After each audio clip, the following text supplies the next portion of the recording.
జగ్గయ్యపేట రాజకీయాల్లో ఇప్పుడు కొత్త చర్చ మొదలైంది. ప్రజలు ఎన్నుకున్న ఎమ్మెల్యే అధికారంలో ఉన్నప్పటికీ నియోజకవర్గంలో అసలు నిర్ణయాలు ఎవరు తీసుకుంటున్నారు అనే ప్రశ్న రాజకీయ వర్గాల్లో బలంగా వినిపిస్తోంది. ప్రజాప్రతినిధి నాయకత్వం ముందుంటుందా లేక ఆయన చుట్టూ ఏర్పడిన షాడో వ్యవస్థే అధికారాన్ని నడిపిస్తోందా అనే చర్చ రోజురోజుకు ఊపందుకుంటోంది. ఒకవైపు ఎమ్మెల్యే సోదరుడి ప్రభావంపై వినిపిస్తున్న విమర్శలు, మరోవైపు భూ వ్యవహారాలు, అక్రమ లేఅవుట్లపై వస్తున్న ఆరోపణలు, ఇంకోవైపు ఇసుక రవాణాలో అధికార పార్టీ నాయకుల పాత్రపై ప్రతిపక్షం చేస్తున్న విమర్శలు, ఇవన్నీ కలిసి జగ్గయ్యపేట రాజకీయాలను హాట్ టాపిక్ గా మార్చాయి. ఆరోపణల వెనుక ఉన్న వాస్తవాలేంటి అన్న అంశాలను ఇప్పుడు చూద్దాం.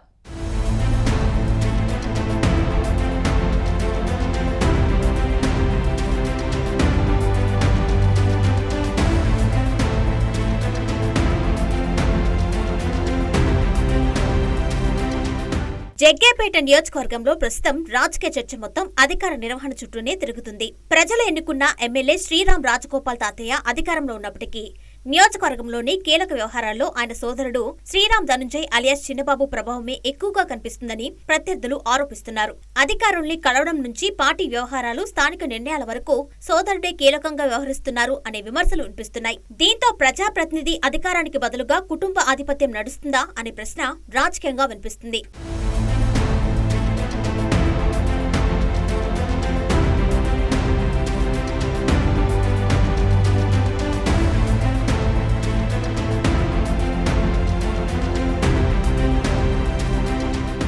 భూ వ్యవహారాలు, అక్రమ లేఅవుట్లు, రియల్ ఎస్టేట్ అంశాలపై కూడా పలు రాజకీయ ఆరోపణలు వినిపిస్తున్నాయి. స్థానికంగా భూముల విలువలు పెరగడంతో కొందరు అధికారాన్ని అడ్డం పెట్టుకుని అక్రమ లావాదేవీలు జరుగుతున్నాయి అనే విమర్శలు ప్రతిపక్షం చేస్తుంది. ఈ అంశాలపై ప్రజల్లో అనుమానాలు వ్యక్తమవుతున్నాయని అంటున్నారు. అయితే ఈ ఆరోపణలకు సంబంధించి న్యాయస్థానంలో నిరూపితమైన తీర్పులు లేదా అధికారిక నిర్ధారణలు ఉన్నాయా అనే అంశం కూడా చర్చకు దారితీస్తుంది. రాజకీయ ఆరోపణలు ఒకవైపు, చట్టపరమైన నిర్ధారణ మరొక వైపు అన్న వాదన కూడా వినిపిస్తుంది.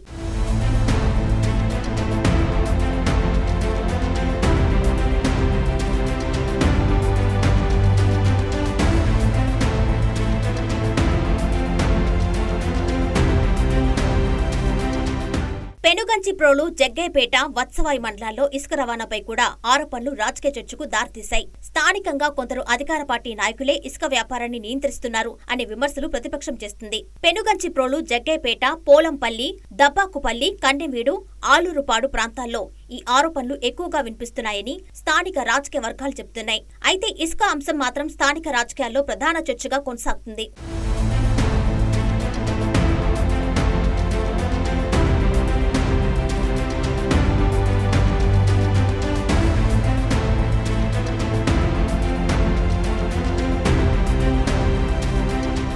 కూటమి ప్రభుత్వం ఏర్పడిన తర్వాత అన్ని భాగస్వామ్య పార్టీలకు సమాన ప్రాధాన్యం దక్కుతుందని కార్యకర్తలు ఆశించారు. కానీ జగ్గయ్యపేటలో మాత్రం కూటమి నేతల్ని కలుపుకొని వెళ్లడంలో లోపముందనే విమర్శలు వినిపిస్తున్నాయి. మున్సిపాలిటీలో తెలుగుదేశం పార్టీకి అవకాశం వచ్చినా గత వ్యవస్థనే కొనసాగించారు అనే అసంతృప్తి కొందరు నేతల్లో ఉందని చెబుతున్నారు. అలాగే కూటమి కార్యకర్తల అభిప్రాయాలకు తగిన ప్రాధాన్యం ఇవ్వడం లేదు అనే వ్యాఖ్యలు కూడా రాజకీయ వర్గాలు వినిపిస్తున్నాయి.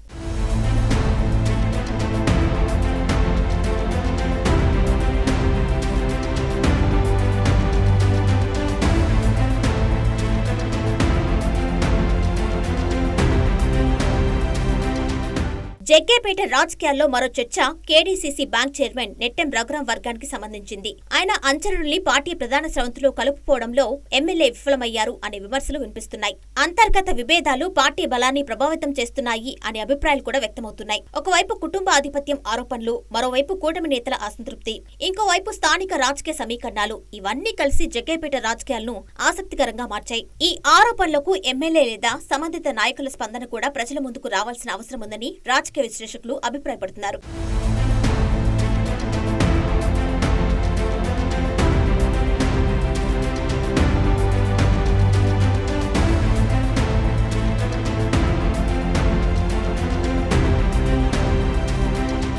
జగ్గయ్యపేటలో వినిపిస్తున్న ఈ ఆరోపణలు రాజకీయ విమర్శలా లేక వాస్తవ పరిస్థితుల ప్రతిబింబమా అన్నది ప్రజలే తేల్చాలి. అయితే ప్రజాస్వామ్యంలో అధికారంలో ఉన్న వారిపై వచ్చిన ప్రతి ఆరోపణను పారదర్శకంగా పరిశీలించడం ఎంత అవసరమో, ఆధారాలు లేకుండా చేసే ప్రచారాలను కూడా అంతే జాగ్రత్తగా చూడాల్సిన బాధ్యత ఉంది. ప్రజల తీర్పే చివరికి అసలు గీటురాయి.